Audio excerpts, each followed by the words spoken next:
Nessa oportunidade eu trago uma palavra para o seu coração. Eu sou o Carlos Gasparotto e a minha alegria é compartilhar a palavra de Deus a todos vocês.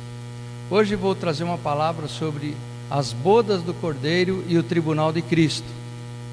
As bodas ou casamento é a união física e de bens entre um homem e uma mulher a fim de que constituírem um lar.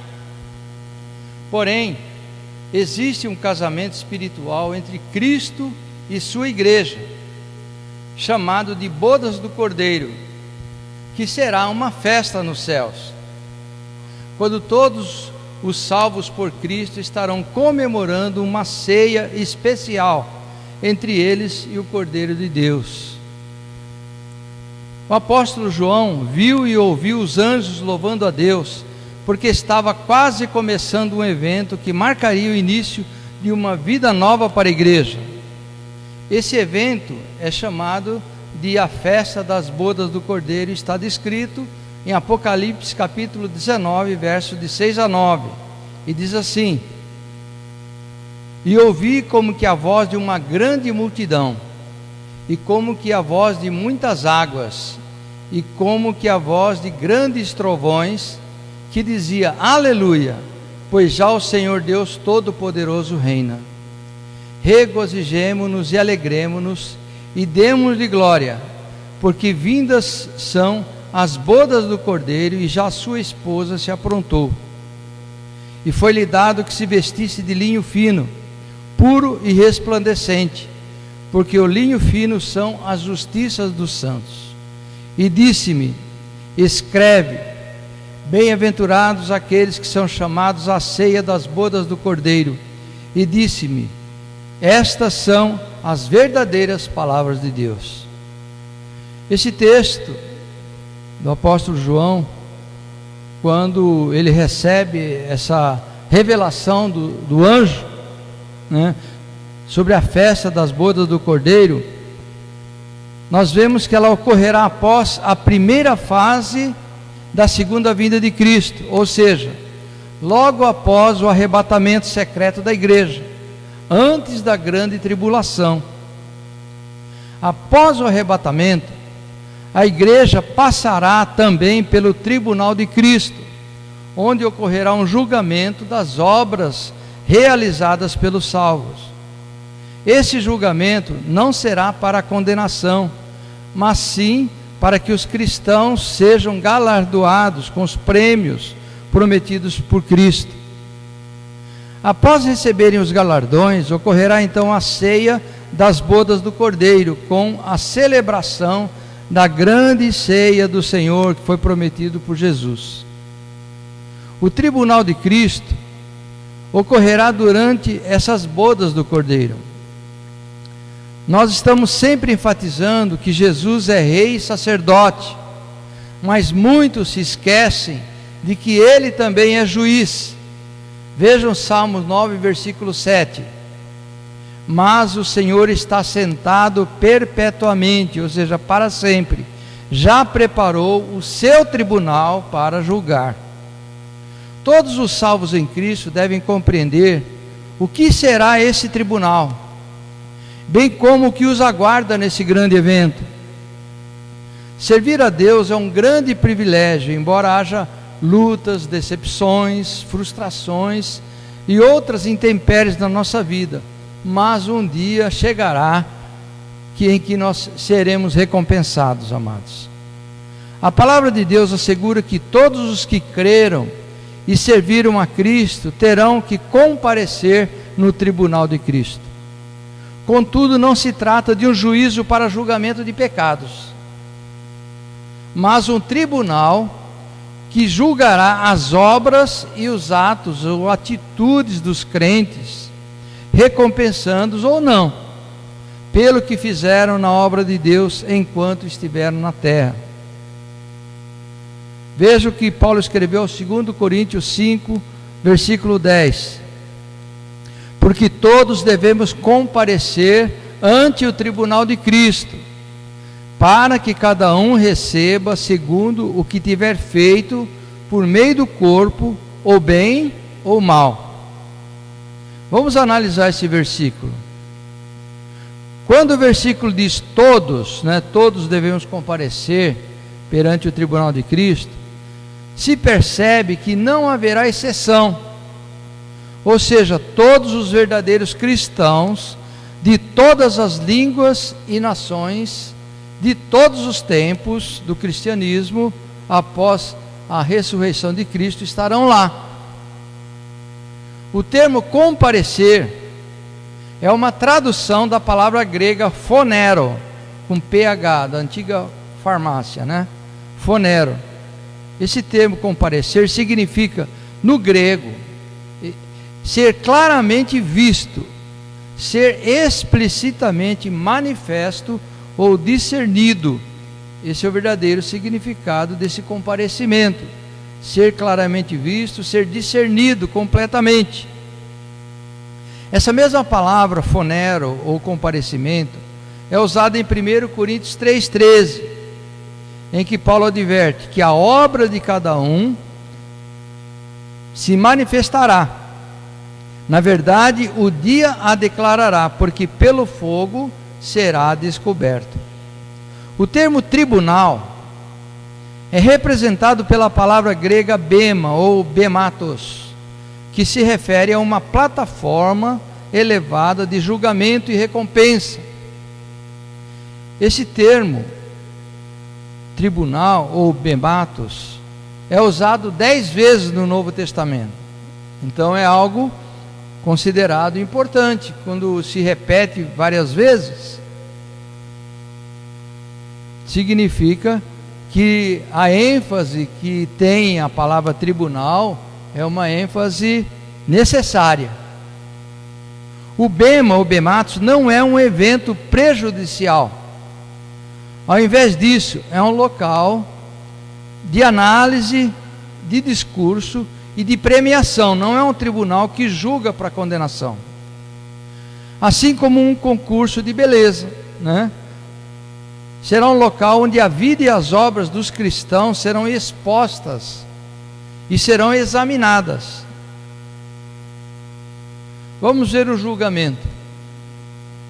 Outros versos, como 2 Coríntios 5,10 e 1 Coríntios 1,8, também afirma que todos os crentes, arrebatados e transformados, vão comparecer perante o tribunal de Cristo.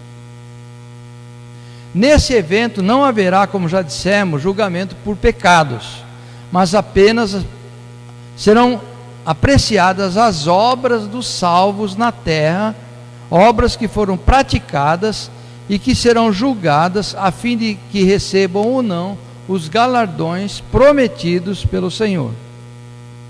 Veja 2 Coríntios 5:10.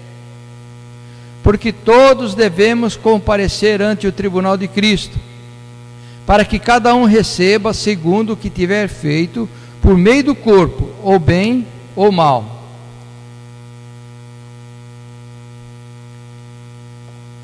Dessa forma, serão julgadas as nossas atitudes morais,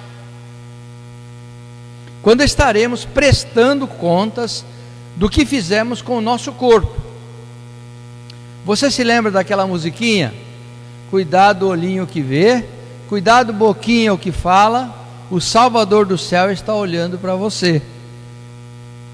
Todas as nossas ações praticadas por meio do corpo, como furto, adultério, homicídio, traição, ofensas verbais, xingamentos, mentiras, calúnias, estarão sob escrutínio no tribunal de Cristo. Também os preconceitos e o desprezo contra o nosso próximo estarão sob apreciação no tribunal de Cristo, conforme Romanos 14:10. Veja o que Paulo fala: mas tu, porque julgas teu irmão, ou tu também, porque desprezas teu irmão, pois todos havemos de comparecer ante o tribunal de Cristo. Vocês lembram da passagem de Tiago, que ele fala que havia em determinada igreja pessoas que estavam agindo com preconceito contra os pobres, contra os menos favorecidos. E Tiago chega até a suspeitar da salvação de tais pessoas. E Paulo está expondo aqui, né? Porque nós julgamos uns aos outros, né? Ou porque nós desprezamos o irmão mais simples, ou o irmão sem cultura, ou o irmão de outra raça, né? Pois todos havemos de comparecer ante o tribunal de Cristo. Observe que esses pecados são contra nós mesmos e contra nosso próximo, mas não são pecados contra Deus. Porque o pecado contra Deus, que é a rejeição a Cristo, o que se chama também de pecado contra o Espírito Santo, leva à condenação eterna e não estará sob apreciação do tribunal de Cristo, mas será julgada no tribunal do grande trono branco. E esse tribunal julgará as pessoas para condená-las à condenação eterna. A recompensa do cristão no tribunal de Cristo será medida pela qualidade resultante das suas obras, das suas atitudes. Como exemplo, o apóstolo Paulo não estava satisfeito em apenas ir para o céu, mas havia nele um incansável desejo de possuir todos os privilégios do céu e de agradar completamente ao Senhor com a máxima qualidade do seu caráter e do seu serviço. Nós também devemos ser assim. Devemos ser imitadores do apóstolo Paulo. Colocar tudo aquilo que fazemos para o Senhor, na obra de Deus, de compartilhar sua palavra no amor ao próximo, todo esforço, todo desejo de fazer o melhor. Veja a orientação que o apóstolo Paulo ministra aos Colossenses, em Colossenses capítulo 1, versículo 10. Para que possais andar dignamente diante do Senhor, agradando-lhe em tudo, frutificando em toda boa obra e crescendo no conhecimento de Deus. Então o nosso andar, segundo o apóstolo Paulo, deve ser digno, né? Não deve ser desonroso, não devemos envergonhar o Evangelho de Cristo, procurando agradar a Deus em tudo, dando frutos, né, em toda boa obra e crescendo no conhecimento de Deus.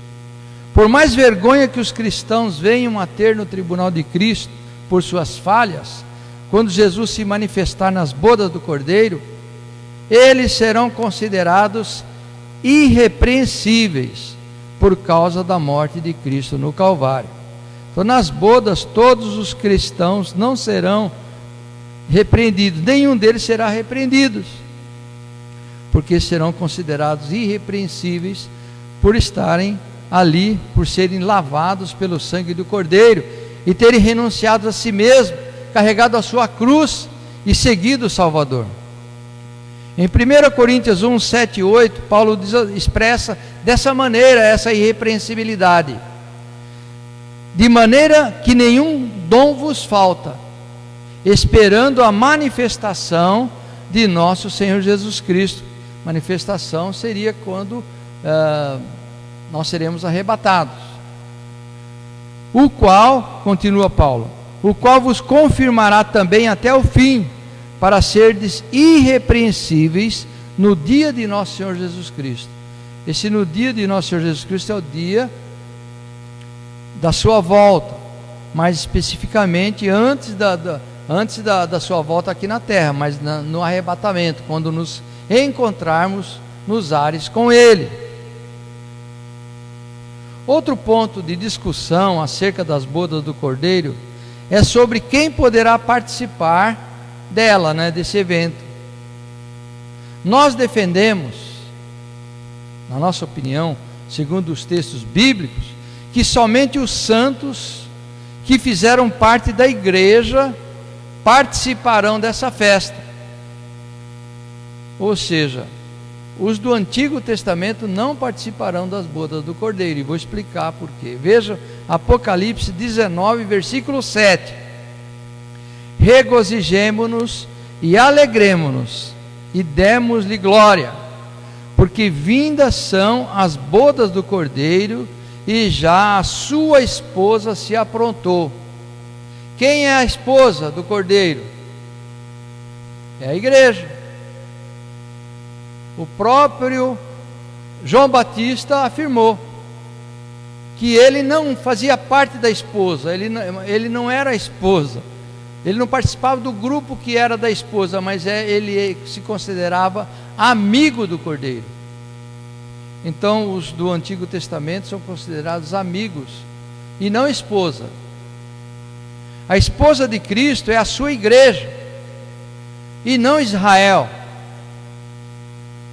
Veja Mateus 9, versículo 15. E disse-lhe Jesus: podem porventura andar tristes os filhos das bodas, enquanto o esposo está com eles? Dias, porém, virão em que lhes será tirado o esposo, e então jejuarão. Cristo estava se referindo aos seus discípulos, porque os fariseus, saduceus e fariseus e mestres da lei perguntaram para Jesus por que os discípulos de Jesus não jejuavam. Então essa é a resposta de Cristo. Podem porventura andar tristes os filhos das bodas, enquanto o esposo está com eles, né? Dias, porém, virão em que lhe será tirado o esposo, e então jejuarão. Ou seja, após a morte de Cristo, houve muito jejum da igreja. Até hoje, muitos crentes ainda jejuam muito, mas vocês sabem que nós sempre dissemos, né, que a alegria do cristão é estar com Cristo. Por isso que não damos muita ênfase hoje ao jejum. Jesus chama de filhos das bodas a todos os seus discípulos. Em Apocalipse 12, 11, João escreveu, né? E eles o venceram pelo sangue do Cordeiro e pela palavra do seu testemunho, e não amaram as suas vidas até a morte. Nesse capítulo 12 de Apocalipse está se referindo aos que venceram o dragão, a antiga serpente, o diabo, o acusador, que os acusava de dia e de noite, conforme o verso 10 desse capítulo 12 de Apocalipse. Então os que venceram o diabo, o acusador, são os mártires, né? São os cristãos, aqueles que seguem a Cristo, e não os da antiga aliança. Mas Cristo é a fiel testemunha, o primogênito dentre os mortos e o Rei dos Reis, que amou os seus seguidores e os lavou do seu pecado. Apocalipse 1:5. E da parte de Jesus Cristo, que é a fiel testemunha, o primogênito dentre os mortos, porque ele foi o primeiro a morrer, para levar cativo o cativeiro, que é a sua igreja, aqueles que são crucificados com ele, né? Ele é a fiel testemunha, o primogênito dentre os mortos e o príncipe dos reis da terra, aquele que nos amou e em seu sangue nos lavou dos nossos pecados. E Apocalipse 21:14 também diz: e o muro da cidade santa tinha 12 fundamentos, e neles os nomes dos 12 apóstolos do Cordeiro. Então a cidade santa tinha o nome dos 12 apóstolos do Cordeiro, e não dos 12 filhos de Jacó, que constituem as 12 tribos de Israel. A cidade santa tinha 12 fundamentos, que eram o nome dos 12 apóstolos de Jesus. Logo, os santos do Antigo Testamento, da Velha Aliança, da Torá, não participarão das bodas do Cordeiro. Os judeus da Antiga Aliança, mesmo aqueles que confessaram o Messias, não participarão das bodas do Cordeiro. E por que eles não participarão? Porque eles serão considerados como judeus, que são herdeiros terrenos de Davi, e de alguma forma participarão da vocação terrena em Cristo durante o milênio. Portanto, a igreja tem uma vocação espiritual, enquanto que os judeus têm uma vocação terrena com Cristo. Enquanto Cristo reina nas regiões celestes e reinará com a igreja nas regiões espirituais, porque a igreja é que ensinará o evangelho a todas as nações, tribos e línguas no milênio. Em todas as esquinas estará uma escola bíblica de ensino. E todos nós que somos da igreja estaremos ensinando o evangelho a todos aqueles que estarão no milênio, seja judeu, seja grego, seja de que nacionalidade for e de que crença for, porque no milênio também estarão nascendo e morrendo pessoas, embora a morte seja estendida por dezenas de anos, séculos. No milênio diz que as pessoas viverão muitos anos novamente, 200, 300 anos. E os que nascerem durante o milênio da carne, biologicamente nascerão pessoas, serão ensinados pela igreja, porque a igreja detém o conhecimento de Deus e detém o conhecimento do evangelho. E todo judeu será ensinado pelos da igreja, porque se recusaram a aprender no tempo da graça, porque rejeitam a Cristo até os nossos dias, com exceção daqueles que são crentes, né? Porque tem muito judeu, tem vários judeus convertidos a Cristo, são chamados judeus messiânicos. Por que então os judeus da antiga aliança não participarão das bodas do Cordeiro? Porque eles serão considerados como judeus que são herdeiros terrenos de Davi, né? E participarão da bênção prometida a Davi, de que haveria no trono para sempre um descendente de Davi reinando aqui na terra, e os judeus reinarão com Cristo. Ou seja, os judeus, enquanto que a igreja é o agente espiritual que vai permear todas as vidas na terra, os judeus serão os agentes políticos que governarão com Cristo aqui nessa terra. Ah, pastor, mas os cristãos também não vão reinar com Cristo? Vão. Só que enquanto os judeus reinarão politicamente com Cristo aqui na terra, os da igreja reinarão em todo o universo, num reinado espiritual, porque nós voltaremos, né? Voltaremos a um governo teológico. Nós teremos um governo de Deus, governando todas as nações. Eu creio que os da igreja darão as diretrizes para os agentes políticos, os judeus. Ou seja, a igreja está num patamar superior ao governo político dos judeus. Ou seja, cada judeu terá um conselheiro espiritual, que somos nós. Por isso precisamos conhecer a Deus e a sua palavra,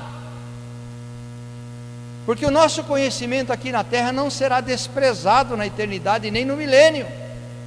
A nossa vida tem continuidade, a nossa mente tem continuidade, a nossa consciência tem continuidade na vida, na eternidade. Então, enquanto que Israel tem uma vocação política, uma vocação terrena, a igreja tem uma vocação espiritual com Cristo. São mundos diferentes, são agentes diferentes e são áreas, jurisdição diferente de ação. Em Apocalipse 6,17 diz: porque é vindo o grande dia da sua ira, e quem poderá subsistir? Estamos entrando aqui na grande tribulação. Estamos entrando após o arrebatamento da igreja. Vai haver, logo imediatamente começa o período da grande tribulação, que é um período de 7 anos. E essa grande tribulação ela é reservada especificamente para os judeus, para serem tratados por Deus, através de perseguição feroz por parte do diabo e do anticristo, e junto com eles aqueles que não creram em Cristo, que não confiaram em Cristo, que não confiaram no reinado de Cristo, então passarão pelo reinado do anticristo, para valorizar aquilo que rejeitaram, que é chamado a ira do Cordeiro. A grande tribulação é chamada de a ira do Cordeiro. Apocalipse 7,4 diz: e ouvi o número dos selados, e eram 144 mil selados, de todas as tribos dos filhos de Israel. Tem muita igreja, tem algumas igrejas, não muita, desculpa, algumas denominações que não são puramente evangélicas, né, que alegam que esses 144 mil serão eles, né? O texto bíblico diz expressamente que os 144 mil serão judeus de linhagem, judeus nascidos judeus, biologicamente filhos de Abraão, e serão de todas as tribos dos filhos de Israel, e eles serão selados na grande tribulação. Esses 144 mil não constituem toda a nação de Israel. Hoje Israel tem 6 milhões de judeus, a mesma quantidade daqueles que foram mortos nos fornos crematórios de Hitler, né? Mas desses 6 milhões, aqui diz que na grande tribulação 144 mil serão selados, protegidos durante a grande tribulação. Não significa que só serão 144 mil judeus salvos, tá? Esses aqui são judeus específicos. A partir do final do capítulo 6 de Apocalipse, João passa a falar da grande tribulação que atingirá em cheio os judeus e todos aqueles que rejeitaram a Cristo no tempo da graça, que é o dia de hoje, o tempo que vivemos, que se localiza ou se medeia entre a ressurreição de Cristo e o arrebatamento. Esse é o período da graça, que é também o período das dores, do princípio das dores, o período que vai entre a ressurreição de Cristo e o arrebatamento é chamado de princípio das dores, porque as dores mesmo acontecerão na grande tribulação, após o arrebatamento. E no capítulo 7 do Apocalipse, passa a relacionar os 144 mil selados, dizendo que eles são de todas as 12 tribos de Israel, sendo 12 mil de cada uma das tribos que serão selados. Muito pouco, né, diante de uma população de milhões de judeus, porque não tem só 6 milhões de judeus na terra, tem muito mais. Portanto, os 144 são judeus de nascimento, que aceitaram a Cristo como seu Messias em tempo de grande aflição. Esses 144 mil aceitarão a Cristo durante a grande tribulação, ou mais especificamente no final dela, quando verão Cristo vindo nos ares. Quem conta isso é, se não me engano, é o profeta Zacarias, né? Que eles verão Cristo vindo nos ares. Eles vão pedir socorro a Deus no final, porque não estarão suportando mais tamanho sofrimento durante a grande tribulação. Então eles clamarão a Deus e verão vindo Cristo nos ares com as mãos furadas, os pés furados, e o profeta diz que eles reconhecerão e chorarão, porque rejeitaram o seu Messias prometido. Antigamente, Selos eram usados para marcar documentos e garantir que eram autênticos aqueles documentos. Zacarias 12:10. Zacarias 12:10. E chorarão aqueles que o transpassaram. Reconhecerão a sua traição, a rejeição. Se você for a Israel hoje e visitar o túmulo de Abraão, lá tem um rabino que ganha só para receber visitas lá. E aquele homem é um blasfemador de Cristo. Ele diz que Cristo era um herege. Quem sabe esse será um daqueles que verão a quem o transpassaram, né? Cada selo desses documentos era único. Por isso o selo de uma pessoa não podia ser confundido com o selo de outra. O selo na testa dos 144.000 judeus deixaria bem claro que eles pertencem a Deus. Todos poderiam ver que são servos de Deus. O selo também poderá representar a proteção de Deus sobre eles. Apocalipse 14:1 explica que o selo na testa dos 144.000 é o nome de Deus. Vejam no Apocalipse 14, versículo 1.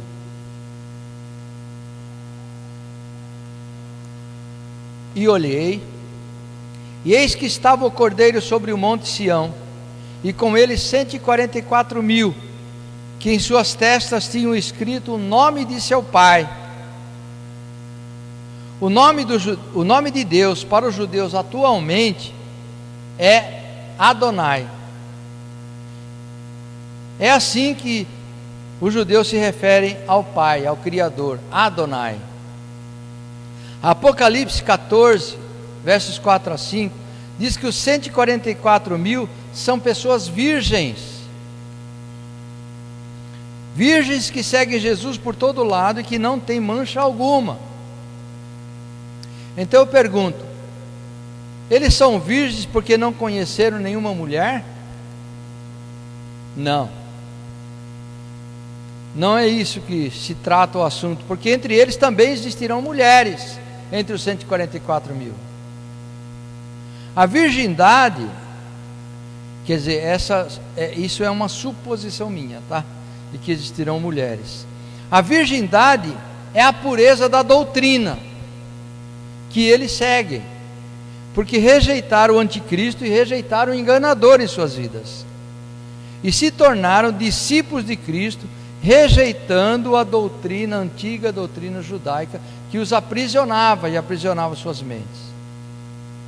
Então os virgens, que serão dos 144.000, eles são virgens porque são puros de doutrina, porque seguem agora a doutrina do seu Messias, a doutrina do Evangelho de Cristo, a doutrina dos apóstolos. Duração das bodas do Cordeiro.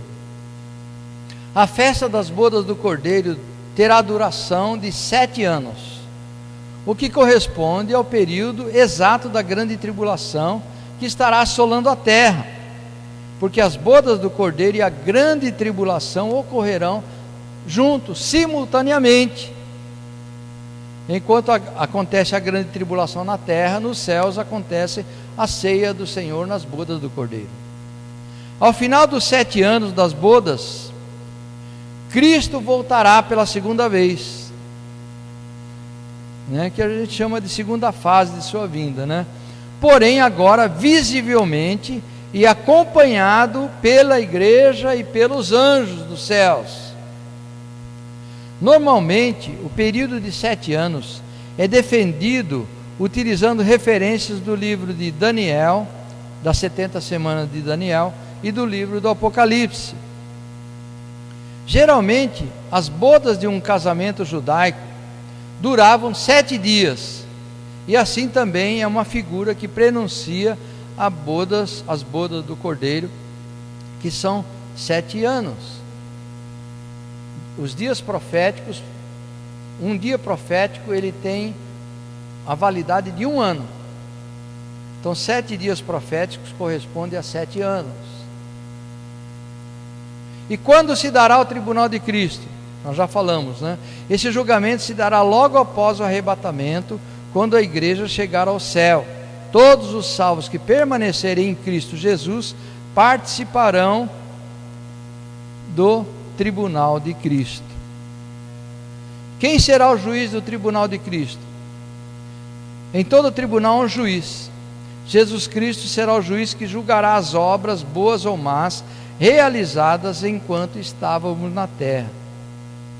Alguém poderá ser condenado no tribunal de Cristo? Não. O propósito do tribunal de Cristo é avaliar as obras de cada um, se foram dignas ou não. Sendo assim, todos os participantes desse evento já foram salvos. Uma observação sobre o tribunal de Cristo: aqueles que hoje recebem grandes fortunas para fazerem a obra de Deus, buscando glória para si mesmo, aqueles cantores gospel que cobram para se apresentar e que desejam se tornar ídolos para os crentes, eles alcançaram as suas recompensas aqui na terra, conforme Mateus 6, versículo 2, e dificilmente estarão nas bodas do Cordeiro. Portanto, pregar o Evangelho de Cristo é um privilégio, mas não para si mesmo, né? Nenhuma glória deve ser reivindicada para pregarmos, pois ao mesmo tempo que é um privilégio, também é uma obrigação. Quando a gente é adolescente, é jovem, a gente ainda não consegue dominar a nossa carne, o nosso ego. E eu confesso que muitas vezes eu preguei para aparecer. Eu gostava de pregar, mas também gostava de aparecer. E hoje eu me arrependo disso, obviamente, e repudio isso na minha própria carne, na minha própria vida.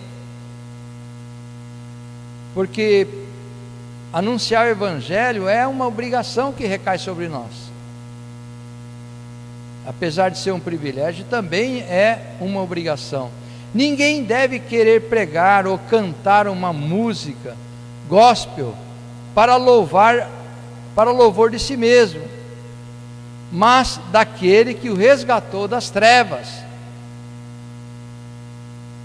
Deus conhece a intenção dos corações, e eterno juiz.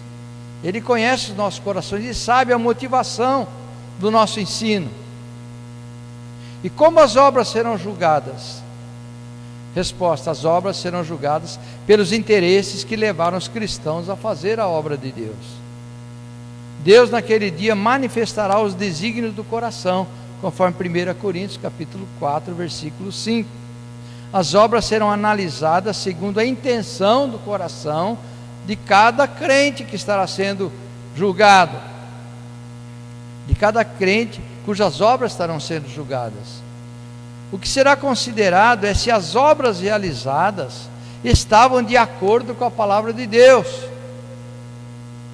A obra de Deus deve ser realizada de conformidade com a sua palavra e não fora dela.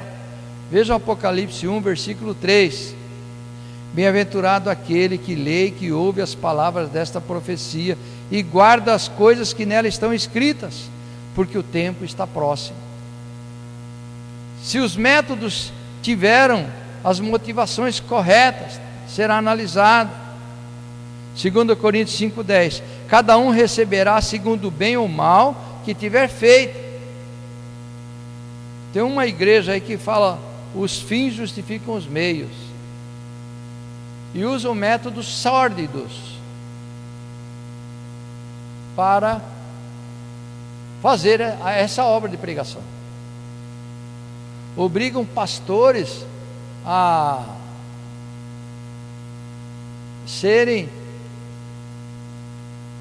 passarem por cirurgia para se tornar, não terem filhos, e vai por aí adiante. Cada um receberá segundo o bem ou mal que tiver feito, 2 Coríntios 5,10. Mesmo que os motivos sejam sinceros, visando o bem do reino de Deus, os métodos que se deve usar precisam ter a aprovação de Deus, pois muitos têm usado métodos modernos, né? conforme eu disse, essa igreja que determina a esterilização de seus pastores, porque eles afirmam que os filhos atrapalham o ministério. É um absurdo, né? Os métodos que se devem usar devem ter a aprovação de Deus, pois muitos têm usado métodos modernos, mas que são meramente humanos, caindo em movimentos que buscam apenas o entretenimento, mas não levam as pessoas ao verdadeiro arrependimento. Como as obras serão classificadas no tribunal de Cristo? A primeira classificação, e quem classifica é o apóstolo Paulo. A primeira espécie de obras são ouro, prata e pedras preciosas. Paulo compara as obras, as melhores obras, com ouro, prata e pedras preciosas. Esses materiais representam as obras daqueles que desempenharam a obra de Deus como bons servos, servos bons. Os crentes que terão em seus pés esses materiais serão aqueles que buscaram glória não para o seu nome ou ministério, mas para a glória de Deus. A prata simboliza o preço da redenção pago pelo Senhor Jesus. A prata representa as obras feitas pela graça de Deus, expondo o verdadeiro plano de salvação a um incrédulo ou membro de igreja, com o mesmo espírito que Jesus tinha. Aí tem 1 Coríntios 15:10, 2 Coríntios 1:2, Filipenses 2:13, Colossenses 1:29. Então as obras que representam a prata são as obras dignas de arrependimento.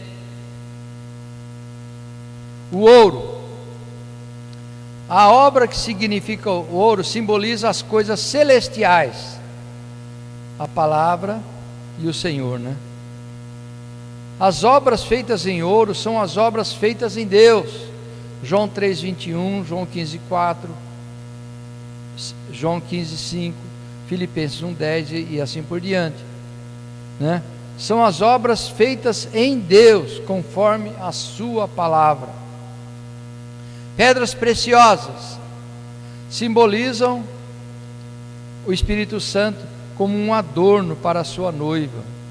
João 17:22. As pedras preciosas são as obras feitas através do poder do Espírito Santo, ou seja, através do poder da palavra de Cristo, tá? Segundo grupo de obras que estarão sob apreciação: madeira, feno e palha. Acho que ninguém quer essa obra, né? 1 Coríntios 3,15: se a obra de alguém se queimar, sofrerá detrimento, mas o tal será salvo, todavia, como pelo fogo. Muitos salvos terão suas obras comparadas a material de fácil combustão, né? Isso demonstra que haverá pessoas cujas obras não resistirão quando passarem pelo crivo do fogo de Deus. É possível então que estes servos compareçam perante o tribunal de Cristo com sentimento de oportunidade perdida, pelo fato de não terem prestado um bom serviço ao reino de Deus. Madeira. Na Bíblia, madeira é símbolo de coisas humanas. É uma figura da árvore que cresce por si mesma. A gente sabe, né, que árvore, profeticamente falando, significam vidas, pessoas. Há crentes que fazem muitas coisas, mas buscam a glória de si mesmo, a glória humana. No fogo do julgamento elas irão desaparecer. Há quem trabalhe muito na igreja, mas não o faz para a glória de Deus, mas para a glória de si mesmo. A madeira não resiste ao fogo. Feno. Feno é capim, é erva seca. São obras aparentes, sem consistência, obras sem vida. São obras que parecem que têm santidade, mas é só aparência. é erva seca, né? Tem pessoas que fazem uma obra e parece que é uma obra maravilhosa, e é apenas feno. O capim é perecível e representa as obras dos que trabalham somente buscando a glória e a fama para si mesmo. Infelizmente, nos nossos dias há muitos pregadores e cantores que só realizam a obra de Deus pelo dinheiro, ou se o evento tiver destaque na mídia, ou se tiverem centenas e milhares de pessoas para ouvi-lo, né? Então estes já receberam o seu galardão aqui mesmo, conforme Mateus 6, 2, 5 e 16.